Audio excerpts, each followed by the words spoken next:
Author's Note. This video is my review of Sonic Prime Season 1, based on Sonic the Hedgehog by Yuji Naka and Naoto Oshima, directed by Eric Wise and Kieran Sangera, published by SEGA Enterprise, Netflix, Wild Brain Studios, formerly known as Studio DHX, and Man of Action Entertainment, starring the voices of Devin Mack, Ashley Ball, Adam Narada, Shannon Chan Kent, Vincent Tong, Kazumi Evans, Ian Hanlon, and Brian Drummond as Dr. Ivo Eggman Robotnik. Rated TVY7. Sonic, wait! Sonic, no!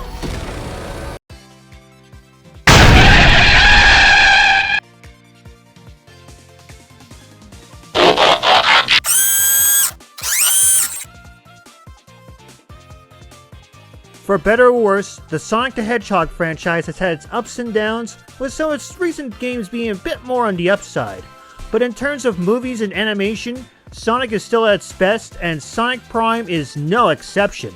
When Sonic the Hedgehog unexpectedly shatters the Paradox Prism, he is sent towards another dimension called the Shatterverse. Sonic must now understand why he is stuck in these worlds, and discover the truth on the fate of Green Hill and his friends. Compared to previous Sonic TV series or even the games, the worlds of Sonic Prime felt beautiful to look at. The Wind Waker inspired ocean called No Place, the lush jungle known as the Boss Cage Mage, and a deep and depressing land called the Grim that takes a page from No Man's Sky in terms of visual fidelity. The worlds of Sonic Prime are definitely in the eye of the beholder, along with the character models that look like a jump from the games itself. I'm back in New York City? How did I end up back? But if you ask me what was the best world, it would happen to be the dark and dreary New York City. It's not just because it's more commonly used compared to other worlds of Sonic Prime, but also because it takes a lot of nod from Robotropolis from Sonic Sat AM. Sure, the world looks brighter compared to that dump of a city, and there are different robots used, but it's still a dystopian nightmare that makes it more fun to explore and observe. That's because I'm good. And powerful, apparently. Jealous?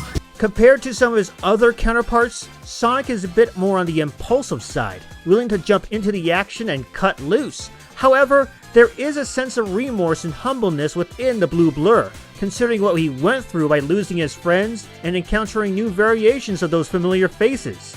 And that's just scratching the surface. On a side note, Devin Mack did a great job in portraying the iconic SEGA mascot, getting his character down to a perfect T while also throwing his own take on the Blue Blur. Last chance. Surrender or sink. What's also interesting was the new take on Sonic's familiar friends. Tails, Knuckles, Amy, Rouge, and Big. Different characterizations, different origins. They put a fun new twist on the legacy of Sonic. But the standouts include Nine, a more pessimistic take on Tails who's also far more skilled than his Prime counterpart. Knuckles the Dread, a pirate king with a knack for treasure and his far more energetic characterization. Thorn Rose, a far more grounded and battle-hardened queen of the jungle who holds nothing back. And Rusty Rose, a cyborg take on Amy Rose that's even more horrifying than what happened to Bunny Rabbit of Sat AM. Oh boy, who set the roboticizer to overdrive? We are not a family, rodent. We are the council. 1 makes 5.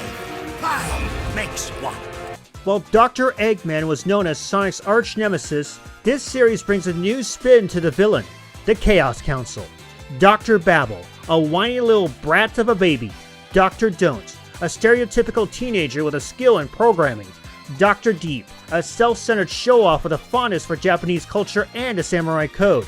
Dr. Dunnit, the cranky elder of the Chaos Council, and Mr. Dr. Eggman himself. These characters are a nice take on Sonic's arch-nemesis, though I wouldn't have mind a female member of the Chaos Council just to spice things up. You know, they actually did so as Sage from Sonic Frontiers. You left the door open.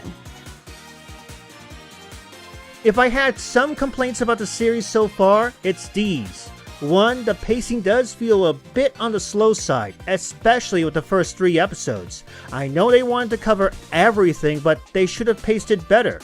Second, I am a bit disappointed that other Sonic series like Sat AM, Sonic Boom, and Sonic X aren't covered. But alas, you can thank copyright for that. Finally, as great as an actor Adam Narada is, I think Vincent Tong did a better job as the voice of Knuckles, providing his own spin on the character even compared to other Knuckles VAs. Sorry, Big. Sorry, Froggy. Can't chat. Gotta go help our friends. No problem, Sonic. I apologize for not reviewing this earlier, but I already fell in love with the first season of Sonic Prime, providing a peek into what the series will bring. If you haven't seen it yet, it's available on Netflix as I speak, and stay tuned. Later on, I will review Sonic Prime Season 2, so keep your eyes peeled, folks.